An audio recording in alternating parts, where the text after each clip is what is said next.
యాదగిరిగుట్ట పట్టణంలోని ప్రాథమిక ఆరోగ్య కేంద్రంలో పల్స్ పోలియో చుక్కల కార్యక్రమాన్ని నిర్వహించారు. ఈ కార్యక్రమానికి ముఖ్య అతిథిగా ఆలేరు ఎమ్మెల్యే బి లైలయ్య హాజరై పోలియో చుక్కల కార్యక్రమాన్ని ప్రారంభించారు. అనంతరం ఆసుపత్రిలో వైద్యులకు సమావేశ గది కావాలని కోరగా ఆయన సానుకూలంగా స్పందించి నిర్మాణం చేయడానికి నిధులు కేటాయిస్తున్నట్లు తెలిపారు. 1 నెల జీతంలో నుండి ఆసుపత్రిలో వాటర్ ప్లాంట్ ని ఏర్పాటు చేస్తున్నట్లు ప్రకటించారు.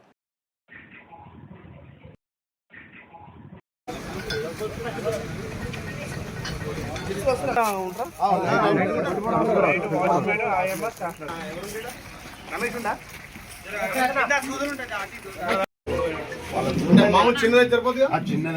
మీరు గతంలో వాటర్ ఫిల్టర్ పెడతామని చెప్పాను. మీరు మీద పైన ట్యాంక్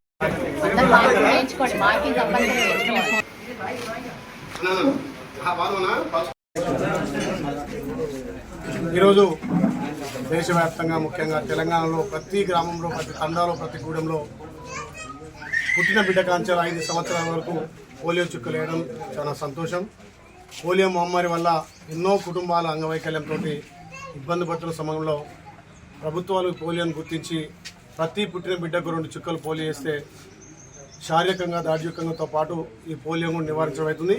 ఇప్పటికీ పూర్తిగా 90% నివారించారు. ప్రతి సంవత్సరం మార్చి 3 తారీఖున యుద్ధ ప్రాతిపదికన ప్రతి గ్రామంలో, ప్రతి వార్డంలో ఇక్కడ ఎప్పటికప్పుడు ప్రజలకు అందుబాటులో ఉన్నటువంటి డాక్టర్లతో పాటు వీళ్ళకి కావాల్సినటువంటి ఒకటి మీటింగ్ హాల్ కూడా ఏర్పాటు చేస్తానని మాటిస్తే అది ఈ వారం 10 రోజుల్లో 10 లక్షలు కూడా శాంక్షన్ చేసి ఈ పల్స్ పోలియో ప్రతి పుట్టిన బిడ్డ వాడుకొని పోలియో మహమ్మారిని దూరం చేయడం కోసం ఇది ఒక మంచి కార్యక్రమం కాబట్టి దీన్ని అందరూ సద్వినియోగం చేసుకోవాలి.